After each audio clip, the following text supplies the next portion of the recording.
네, 안녕하십니까. 이번 시간 저희 계속해서 파생상품 파트를 조금 볼 건데요. 파생상품 투자 운용 및 투자 전략이에요. 여기에서도 뭐 전반적인 파생에 대한 이론적인 내용들 조금 배워놓고요.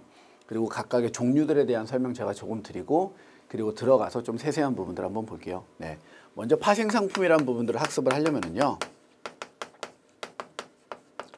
우리가 이 파생이라는 이 정의부터 좀 알아야죠. 이 파생이다라는 이 단어의 정의는 무슨 뜻이냐면 어떠한 자산들이에요. 이 자산들이라는 건 쉽게 그냥 거래 가능한 자산이라고 생각하시면 돼요.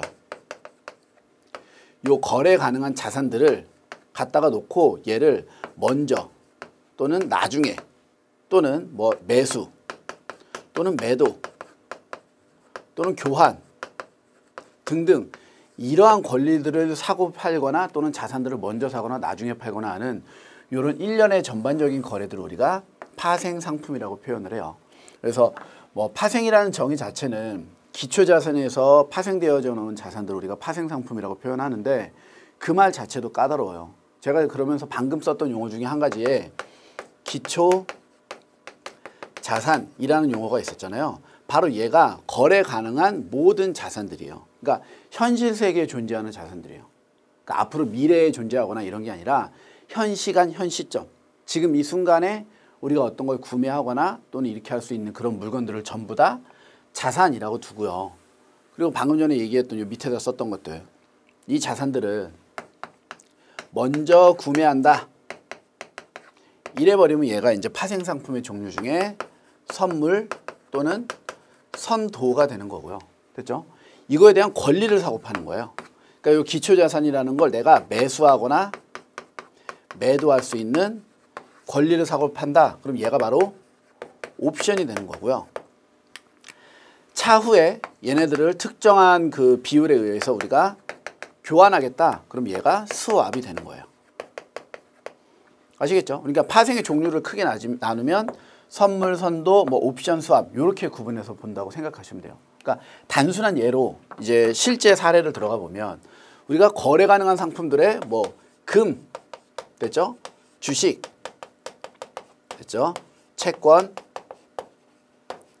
곡물 등 이런 애들이요.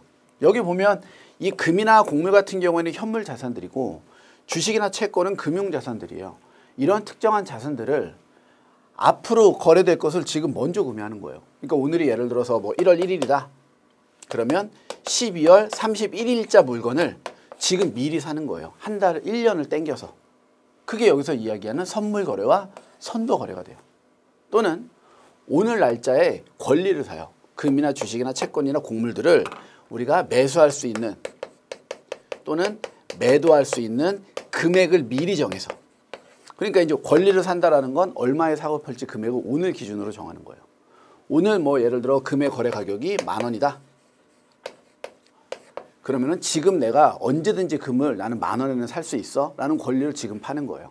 그럼 파는 사람 입장에서는 시가로 판 거나 마찬가지니까 별 차이가 없겠죠. 이해되시죠?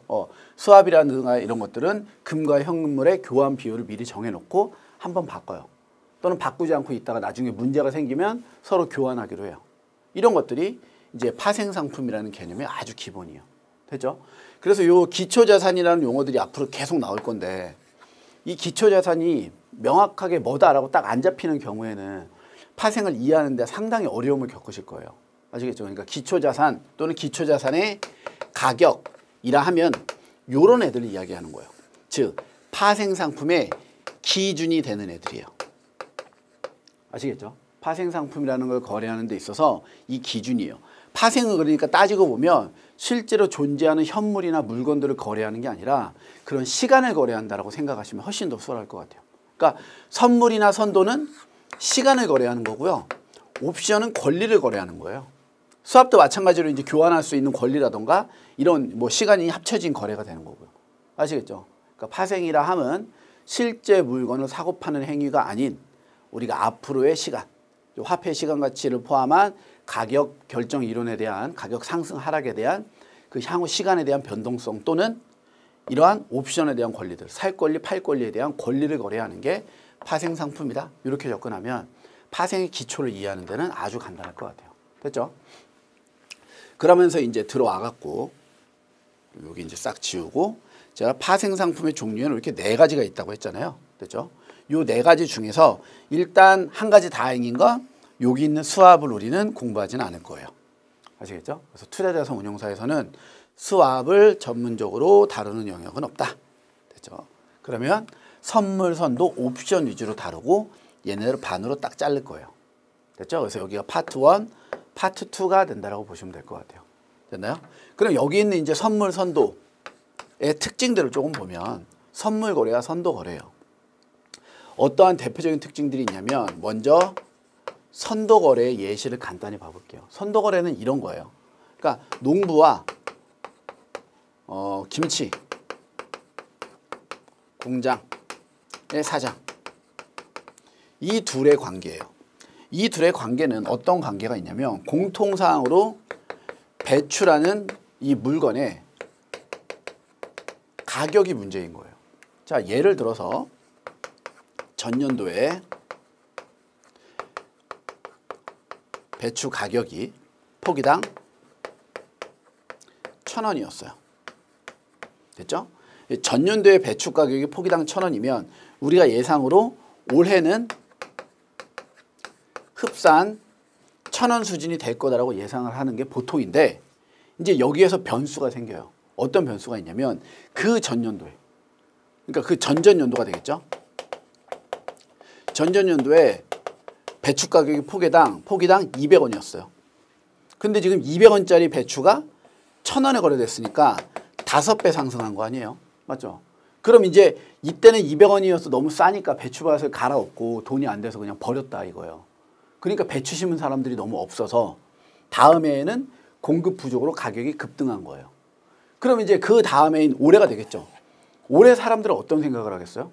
아, 배추가 작년에 가격이 되게 좋았으니까 올해는 우리도 배추 농사를 짓자. 그래 버리면 다시 또 공급에 대한 증가로 가격이 하락할 가능성이 있는 거예요. 됐죠? 그 가격 하락 가능성을 누가? 여기 있는 농부가 짊어져야 되는 위험이에요. 가격 하락 가능성. 됐죠?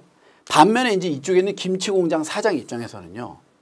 이게 실은 1,000원이 뭐 떨어져서 200원으로 떨어지면은 김치 공장 짓는데 원재료 값이 적게 드니까 이익이 많이 나서 너무 좋을 것 같은데 이 김치 공장 사장은 뭐를 경험했냐면 200원밖에 안 하던 배추가 갑자기 1,000원까지 뛰어서 원재료비가 5배 이상 상승하는 그런 위험을 경험했어요. 그러니까 김치 공장 사장은 아직은 불안한 거예요. 뭐가? 가격이 급등할 것 같은. 가격 급등하는 상황이 이제 김치 공장 사장은 두렵겠죠. 되죠? 이러한 전반적인 가격의 변동성이에요. 이런 걱정이 드니까 이제 어떤 일을 해요? 우리 작년도 평균 가격이 포기당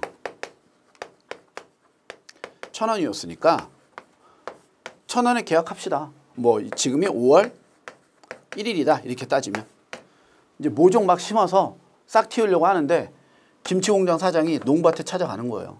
1,000원이면은 가격 괜찮지 않았냐 작년에. 농부 입장에서도 나쁘지 않았어요. 1,000원 정도면. 얘 입장에서도 그래 작년하고만 똑같으면 그래도 괜찮다. 그러니까 이 둘이 1,000원에 5월 1일에 계약을 맺어요. 어떤 계약을 맺냐면 뭐 배추를 수확하는 10월 31일에 얼마에? 포기당 1,000원에 거래를 하기로 한 계약을 맺는 거예요. 됐죠? 그럼 지금 이제 서로 뭘 샀어요? 시간을 샀죠. 맞죠? 앞으로 향후 5월 1일부터 10월 31일까지의 가격이 변화될 가능성에 대한 그 시간에 대한 변동성을 서로 구매해서 서로의 리스크를 없애버린 거예요. 농부는 1,000원 이하로 떨어져도 얼마에 팔 수 있다? 1,000원에 팔 수 있다. 김치 공장 사장은 1,000원보다 비싸져도 얼마에 살 수 있다? 1,000원에 살 수 있다. 이러한 계약을 맺는 게 여기서 이야기하는 선물 거래와 선도 거래의 기본이에요. 아시겠죠? 개념적으로 접근을 하면 되게 단순한 얘기들이에요. 이런 사례들을 들고 보면. 그럼 이제 이런 거래를 우리가 실시했다라고 우리가 생각을 아마 해놓고 보면 시간이 지남에 따라서 배추 가격은 분명히 변동이 있을 거예요. 뭐 예를 들면 여러 가지 조건들이 있겠지만 첫 번째 공급의 증가. 아까 우리의 그 사례에서 나왔던 것처럼 200원짜리가 1,000원이 되니까 배추 농사를 지은 사람들이 많아졌어요. 그러니까 배추 가격이 이렇게 1,000원에 거래됐던 가격들이 야 얘네 1,000원에 했대. 그럼 이제 옆에서 이 김치공장 사장이나 얘네들 보니까 근데 옆에 여기저기에 배추 심은 사람들이 많아요. 그러니까 더 이상 또 다른 김치공장 사장은 농부랑 계약을 할 때 1,000원에 계약을 안 맺어요. 야 저기 1,000원인데 봐봐 놀렸어. 난 1,000원에 절대 안 해. 공급이 많은 것 같아. 떨어뜨리자. 그럼 얘가 뭐 900원, 800원 이런 식으로 가격이 점점점 떨어지겠죠. 이런 것들 때문에. 그런데 뭐가 또 있을 수 있어요? 계절적 요인이 있어요. 그러니까 기후변화죠. 갑자기 여름에 장마랑 폭우가 내려서 배추밭이 싹 떠내려가요. 그럼 이렇게 떨어졌었던 가격이 야 다시 공급 부족이다. 이거 오른다. 그럼 막 2,000원까지 가격이 급등하기도 해요. 맞죠? 이런 식으로 가격이 떨어졌다 올랐다를 계속 반복을 하다가 10월 31일에 특정한 가격이 될 거예요. 그 가격이 예를 들어 2,000원이 됐다. 계절적 요인, 기후변화로 인해서 배추가 너무 많이 손상을 입어서 배추밭이 공급이 턱없이 부족해요. 그럼 배추가 포기당 2,000원이 딱 돼요. 그럼 이제 자, 농부랑 김치공장 사장 중에 누가 이득이에요? 얘가 이익이죠. 왜? 2,000원짜리를 얼마에 사기로 했어요? 1,000원에 사기로 했잖아요. 그럼 농부 입장에서는 손해예요. 왜? 포기당 2,000원짜리를 1,000원에 갖다 팔아야 되니까. 그러면 이제 이 농부 입장에서는 이 계약을 이 맺었었던 이 선물 계약이라는 것을 이행한다 안 한다? 당연히 안 하죠. 10월 31일이 배추 파는 날이면 한 10월 29일쯤에 그 차 부르고 사람 써갖고 배추 싹 뽑아서 농수산물 시장에 갖다 팔아버리고 튈 거란 말이에요. 당연한 거죠. 그렇죠? 2배 마진을 포기하는 거니까. 이렇게 계약이 불이행이 만들어지면 여기 있는 선도거래예요. 아시겠죠? 선도거래는 무슨 뜻이냐면요. 장외 거래라는 의미거든요. 여기서 이제 장외 거래라 하면 거래소가 없어요. 우리가 주식에도 거래소가 있고 대부분 다 거래소가 있는데 이 거래소가 어떤 역할을 하냐면 이 양쪽 그 구매자와 또는 뭐 매도자 이 둘을 연결해주는 브릿지 역할도 해줄 뿐만 아니라요. 이둘의 계약이 있어서 이 불이행이죠. 계약 불이행. 이러한 것들을 막아주는 역할을 해주는 게 이 거래소예요. 특히 파생상품 시장의 거래소는요. 이 권한이 되게 세요. 주식이나 이런 데는 진짜로 브로커리지요. 이게 매수자와 매도자를 서로 연결해서 호가를 만들어주고 거래를 뭐 쉽게 해줄 수 있는 유동성을 확보해주는 역할을 한다면 파생상품 시장의 거래소는요. 단순하게 반대 매매를 수월하게 해주는 것을 넘어선 이 거래소가 계약 이행력을 담보해줘요. 그 계약 이행력을 담보해주는 방식으로 첫 번째 1일 정산이라는 제도가 있고요. 두 번째 증거금이라는 제도가 있어요. 무슨 소리냐면 얘네들이 이렇게 1,000원씩 사고팔기로 계약당 맺잖아요. 그 순간에 이게 만약에 거래소로 들어가면 자 이제 여기 있는 선물 거래가 장내 거래예요. 거래소가 있는 이 시장에 딱 들어가면은요 보증금부터 납부해야 돼요. 먹튀 못하게. 보증금 딱 넣어두면은요 아까처럼 예를 들어 이게 900원, 800원으로 가격이 떨어져요. 그럼 이번엔 농부가 이득이고 김치공장 사장 손해죠. 가격 떨어진 만큼 100원을 김치공장 사장 통장에서 농부 통장으로 이체시켜 주는 거예요. 매일매일 정산을 통해서. 이게 증거금 계좌에서 돈이 왔다 갔다 해요. 그러니까 이제 이 마지막에 예를 들어 2,000원으로 딱 끝나도 농부가 배추를 뽑아서 갖다 팔아도 아무 상관이 없어요. 왜 그러냐면 이미 김치공장 사장 통장에 플러스 1,000원이 입금이 끝났거든요. 증거금 계좌를 통해서. 그래버리니까 얘가 계약을 불이행해도 괜찮아요. 내 돈 1,000원 보태고 1,000원 들어온 거 합쳐서 시장에서 2,000원 주고 사면 되니까. 그리고 얘는 계약 이행 안 해도 괜찮아요. 이거 날라봐야 어차피 통장에서 마이너스 1,000원 빠졌으니까 2,000원에 팔아봐야 포기당 1,000원에 파는 꼴밖에 안 돼요. 이해되시죠? 이러한 역할들을 하는 게 이제 거래소의 유무예요. 그래서 거래소가 없으면 선도거래, 거래소가 있으면 선물거래. 그래서 장내 거래와 장외 거래를 구분하는 거예요. 여기까지가 파생상품에서의 선물과 선도의 다예요. 정말 간단한 내용들이죠. 됐죠? 요게 기본적인 선도거래와 선물거래에 대한 이해들이고요. 이제 요거에 조금 더 결합되어지면은요. 이제 여기도 가격 결정 이론들이 있어요. 어떤 가격이 결정됐을 때 그 가격에 대한 내재 가치는 어떻게 계산하는지 이런 것들을 보는 게 선물의 가격 결정 이론들이에요. 됐죠? 예. 그래서 기본적으로는 요 정도까지 들으시고요. 우리가 첫 번째로 먼저 선도 선물을 볼 거니까 제가 선도 선물 위주로 설명을 드렸고 옵션은 이제 선도 선물이 끝나고 그 다음에 할 때 조금 설명을 드릴게요. 지금 들으면 어차피 뒤에 가면 또 혼동되니까. 됐나요? 네. 그럼 바로 들어가서요. 1번 문제 한번 봐볼까요? 다음 중 파생상품에 대한 설명으로 적절하지 않은 것은. 자, 지금 여기 이제 제가 설명드린 건 파생 상품 중에 선도와 선물에 대한 이야기만 드렸는데 전체적으로 선도 선물만 듣고 옵션을 안 들었어도요. 파생에 대한 개략적인 내용들은 거의 다 들어있다고 보시면 될 것 같아요. 아시겠죠? 예. 그럼 이제 1번 문제 한 번만 볼게요. 자, 다음 중 파생 상품에 대한 설명으로 적절하지 않은 것을 고르시오. 되죠? 이 중에서 이제 파생 상품 설명이 잘못된 거래요. 1번. 장내 파생 상품이에요. 장내니까 이제 뭐 선물 거래 같은 거죠. 얘 가장 큰 장점은 유동성 확보와 반대 매매가 쉽다는 점이다. 아까 제가 이제 거래소가 어떤 역할을 한다고요? 계약 이행을 담보하면서 반대 매매를 쉽게 해주고 매수자와 매도자 간의 거래 용이성을 준다고 그랬죠. 그 거래 용이성이라는 게 유동성과 반대 매매라는 뜻이에요. 아시겠죠? 이 선도 거래는요. 뭐 조금 이따가 한 번 더 설명을 드리겠지만 아까 이제 농부랑 김치공장 사장이랑 맺었던 이게 개인적인 그러니까 사인 간의 계약이라고 봐요. 뭐 거래소를 끼지 않았으니까 얘네들끼리 거래를 하거든요. 그래서 항상 장외 거래에서 특징은 저희가 채권에서도 기억나실 거예요. 채권도 장외 거래가 90%가 넘는다 이런 얘기를 하면서 뭐라 그랬어요? 고객별, 개인별 맞춤 거래가 된다고 그랬잖아요. 파생도 마찬가지예요. 매수자와 매도자 간에 서로 간의 계약 조건을 만들어서 그 조건에 맞게 거래할 수 있는 게 장외 파생인 선도 시장의 특징이에요. 반대로 선물로 딱 들어오는 순간 내가 원하는 사이즈나 규격이나 이걸 못해요. 틀에 맞춰서 거래해야 돼요. 표준화 규격화돼요. 무조건 거래소는. 아시겠죠? 그렇기 때문에 유동성 확보와 반대 매매가 수월해요. 옷으로 따지면 맞춤 정장이냐 기성복이냐 이렇게 이해하시면 된다고요. 기성복은 뭐 100 사이즈, 95 사이즈 이거 갖다가 입으면 그냥 바로 맞는 건데 맞춤 정장은 상하이 치수가 다르기도 하고 소매 길이도 다르고 이게 다 다르잖아요. 그래버리면 내 체형하고 똑같은 사람이 오지 않으면 못 산다고요. 그러니까 유동성과 반대 매매가 떨어지겠죠. 장외 거래는. 이해되시죠? 그래서 1번은 맞는 얘기고요. 2번. 장외 거래는 거래소가 없기 때문에 거래성사 또는 반대 매매, 유동성 확보에 어려움이 있을 수 있어요. 그렇죠? 계속 3번. 스프레드 거래란 자산의 가격 차이를 이용하여 상대적으로 낮은 가격의 상품을 매수하고 높은 가격의 상품을 매도하여 수익을 얻는 무위험 거래이다. 지금 보기 3번에 갑자기 파생상품 얘기에다가 스프레드라는 게 툭 튀어나왔는데요. 요건 저희가 이제 조금 있다가 배울 그 파생상품의 거래 전략 중 하나예요. 파생상품의 거래 전략에는요. 해지 거래, 투기적 거래, 차익 거래,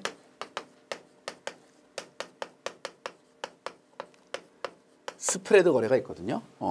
얘네들의 특징 용어만 조금 보면은요. 해지는 위험, 회피란 뜻이고요. 투기적은 당연히 위험을 극단적으로 추구하는 거예요. 한쪽만 베팅하는 거여서. 그리고 차익 거래랑 스프레드 거래는요. 우리 주식에서 배웠던 역투자 전략이거든요. 그러니까 저평가된 자산을 매수하고 고평가된 자산을 매도하는 게 기본의 전략이에요. 차익과 스프레드. 그럼 이제 얘네들의 차이점은 뭐냐면요. 차익 거래는 무위험 거래예요. 리스크가 수반되지 않는다. 반면에 스프레드 거래는요. 위험이 수반되는 거래예요. 이렇게 하면 거래 4가지의 특징 다 잡아놓은 거예요. 요 용어들 딱 들어가면 그게 맞는 거예요. 지금 그럼 3번 보면 스프레드는요. 자산의 가격차를 이용해서 저평가된 상품 매수, 높은 가격의 상품 매도. 여기까지 맞았는데 자 수익을 얻는 무위험 거래다. 저 얘기가 틀렸죠. 무위험은 누구만? 그렇죠. 차익 거래만 무위험이고 스프레드 거래에는 위험이 수반되니까. 그러니까 이제 3번은 스프레드 거래를 차익 거래 이렇게 바꾸면 맞는 지문이 되는 건데 여기서는 틀렸다. 됐죠? 그래서 1번의 정답은 3번이네요. 그렇죠? 4번 계속 볼게요. 파생 상품을 이용해 현물의 포지션과 반대 포지션을 취하여 위험을 제거하는 전략을 해지라고 한다. 그러니까 위험 제거 이러면 해지 거래 이렇게 나오는 거예요. 아시겠죠? 그래서 우리가 파생의 기본을 배우고 선도 선물을 갖고요. 해지, 투기, 차익, 스프레드 거래를 다 할 수 있다 이 소리예요. 돼요? 그래서 이런 식으로 문제를 접근해 갈 거예요. 됐죠? 그래서 첫 번째 문제 한번 풀어봤고요. 이제 두 번째 문제에서는 선도 거래를 다룰 건데 선도 거래는 조금 더 제가 깊이 있는 설명을 드리면서 한번 진행해 볼게요. 2번 문제 볼게요. 다음 중 선도 거래에 대한 설명으로 적절하지 않은 것을 고르시오. 자, 이제 선도 거래인데요. 앞서 봤죠? 선도 거래는 뭐가 아니라 장내 거래가 아닌 장외 거래이다. 반대로 표현하면은요. 거래소가 존재하지 않는다. 거래소 부재.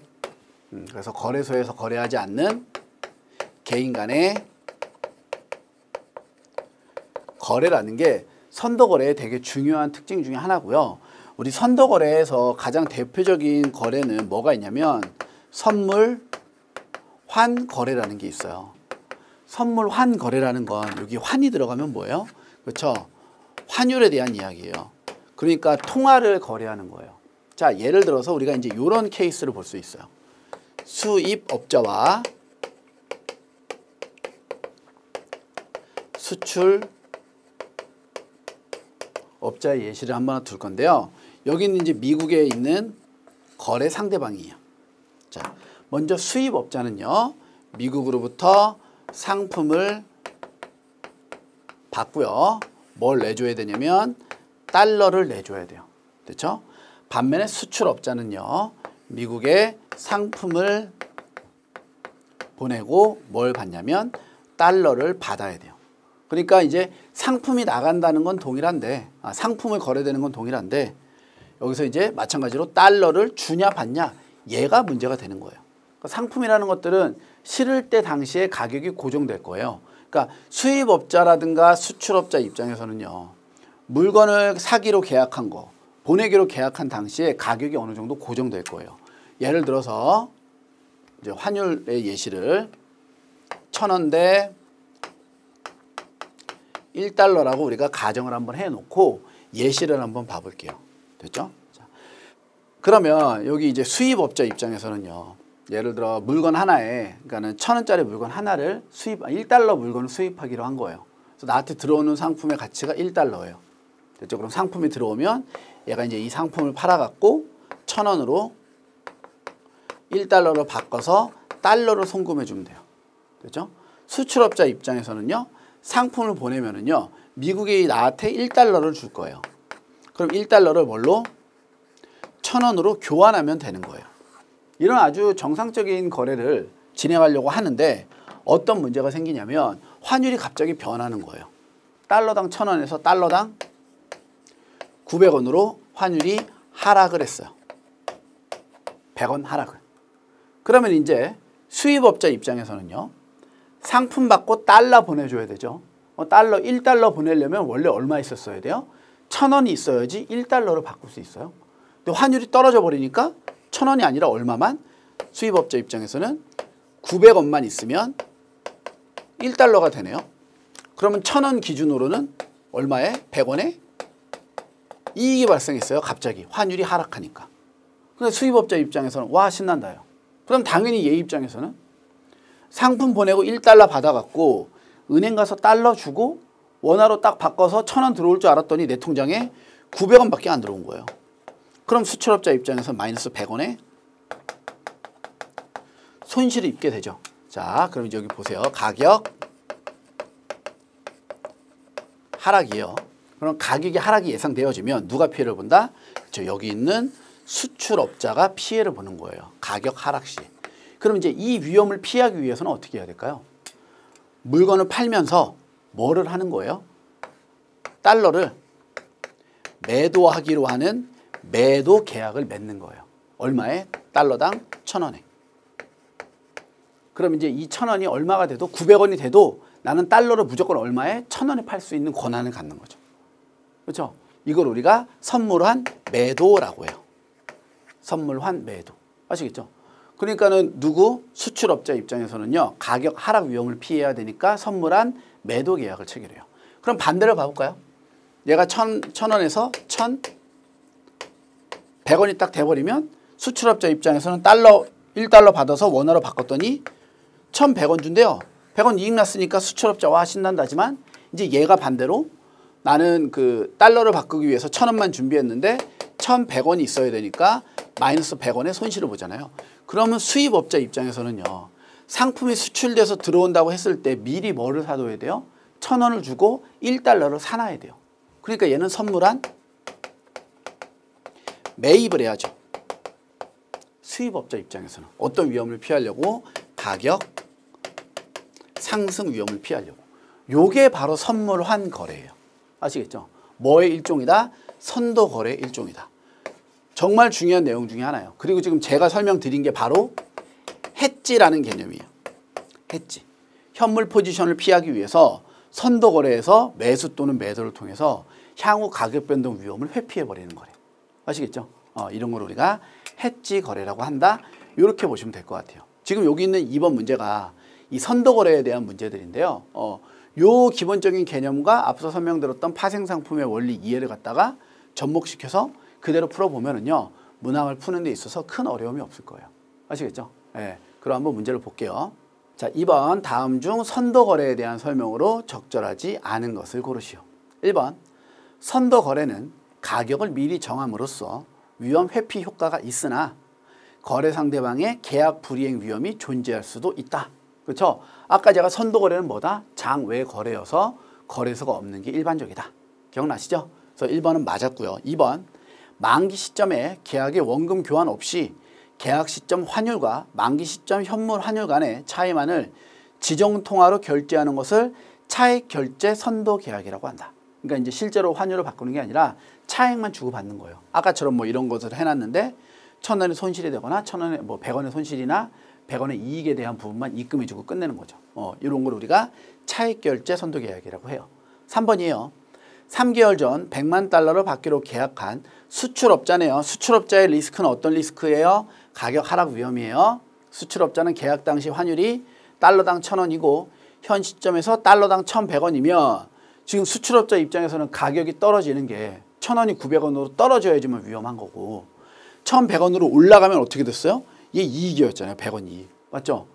그러니까 달러당 1,000원에서 달러당 1,100원이 돼버린다면 달러당 100원의 이익을 취하게 된다. 맞는 얘기네요.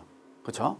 4번 선도 거래 시 매수인과 매도인 모두 거래 금액에 따로 증거금이 필요하다. 자, 거래 금액에 따른 증거금이 필요하다고 나와져 있는데요. 자, 선도 거래, 거래소 있다 없다? 그렇죠? 거래소가 없다. 그러니까 얘네들은 뭘 할 필요가 없어요? 증거금을 납입할 필요가 없죠. 그렇죠? 그래서 이번에는 4번이 오답이에요. 됐나요? 네. 교재 잠깐만 와서 봐보세요. 잠깐만. 자, 그래서 교재 보시면 하단에 선도거래 밑에 양가로 2번에 선도거래의 종류에서 동그라미 2번에 차익결제 선도계약 NDF라고 나와져 있어요. 그 내용 정도 한번 보시고요. 양가로 3번에 선도거래의 손익이라고 나와져 있잖아요. 그래서 매도자는 F에서 S를 뺀다라고 나와져 있는데 F가 퓨처스, 선물이에요. 그러니까 선물에서 현물을 빼는 거예요. 그럼 매수자는 현물에서 선물의 가치를 빼고 요 개념을 여기다가 접목시키셔야 돼요. 그리고 요 페이지 어디에다가든 괜찮아요. 지금 2번 문제가 있는 그 하단에 프리팁과 보기 4번 밑에 약간 공간이 있죠. 여기에다가 이 가격 상승과 하락에 따른 수입업자와 수출업자의 관계와 환율 변화가 됐을 때 이익인지 손실인지 선물한 매도하는지 선물한 매수하는지를 한 번만 정리 좀 해놓으세요. 아시겠죠? 예, 이걸 반드시 정리를 해서 선도거래 내용들을 볼 때는 선물환과 무조건 연결해서 보셔야 돼요. 돼서? 네. 되셨죠? 네. 그럼 이렇게 해서 2번 문제 풀고요. 계속해서 이어서 다음 문제 풀어볼게요. 네, 계속해서 이제 3번 문제 볼 건데요. 다음 중 선물 거래에 대한 내용이래요. 자, 그럼 선물도 한번 정리를 조금 해볼게요. 자, 선물 거래라 함은 선도 거래가 가장 큰 차이점, 그렇죠? 거래소 내에서 거래하는 게 선물 거래들이에요. 자, 선물 거래는 그래서요, 이제 거래소 중심으로 정리를 좀 특징을 볼 건데요.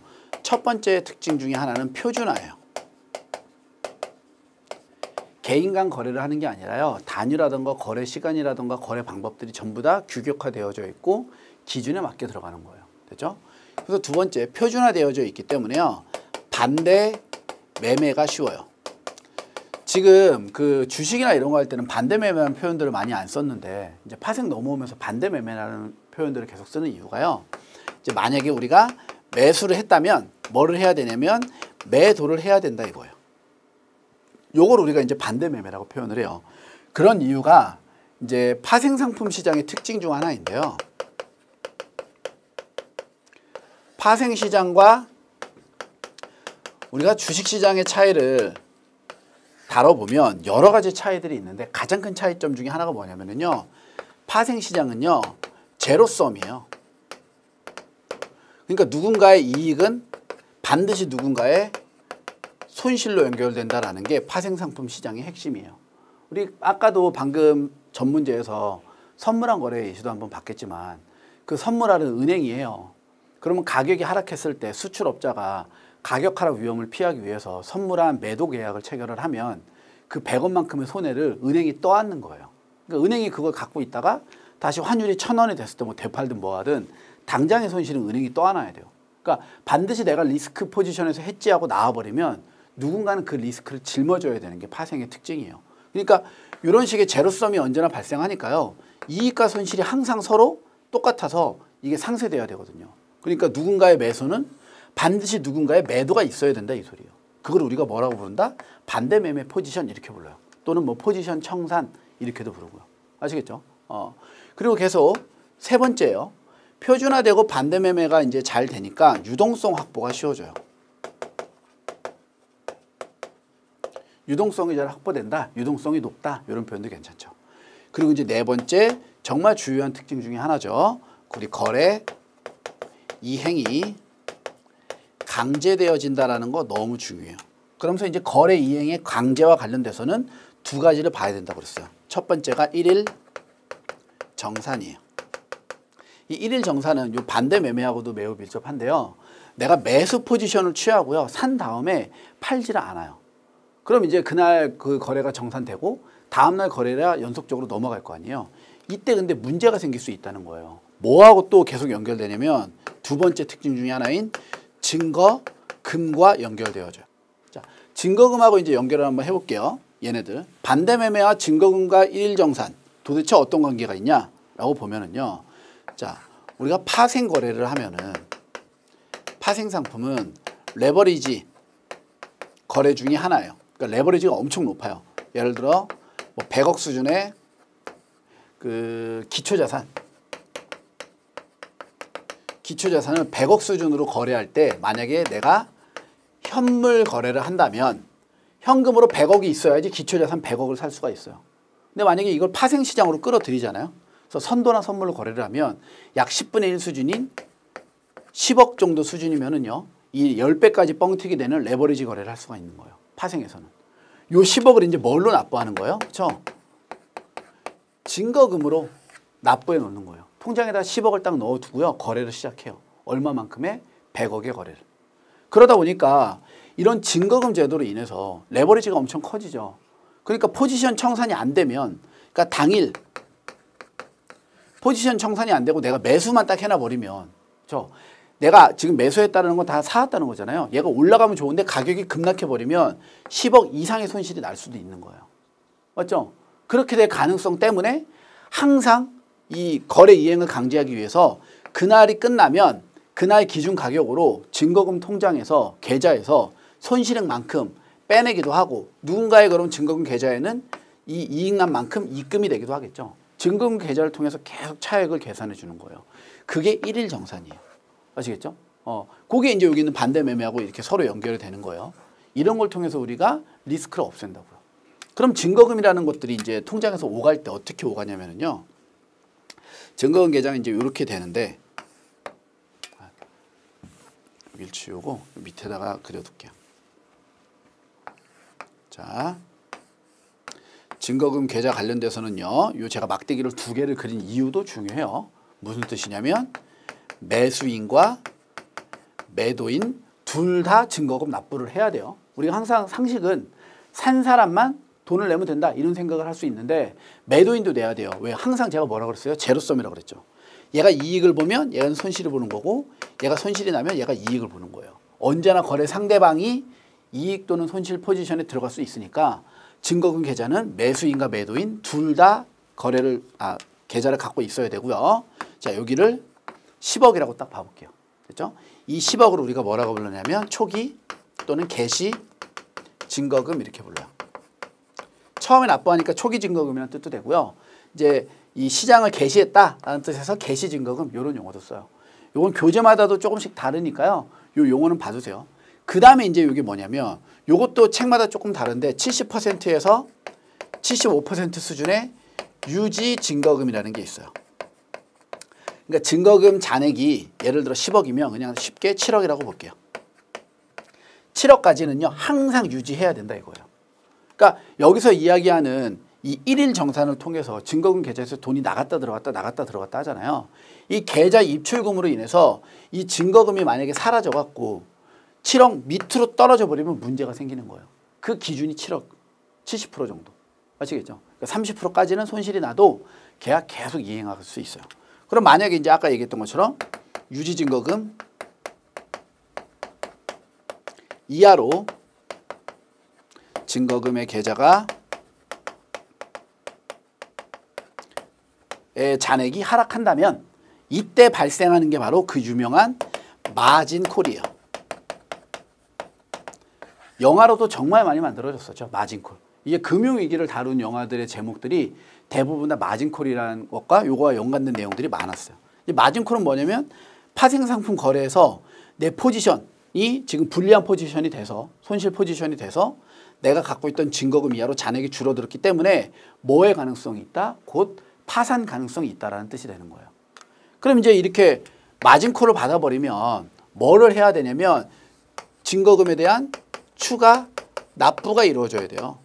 그걸 우리가 이제 추가 증거금이라고 불러요. 아시겠죠? 이 증거금의 추가 납부는 꼭 기억해 두세요. 유지 증거금으로 가는 게 아니라 언제나 그렇죠.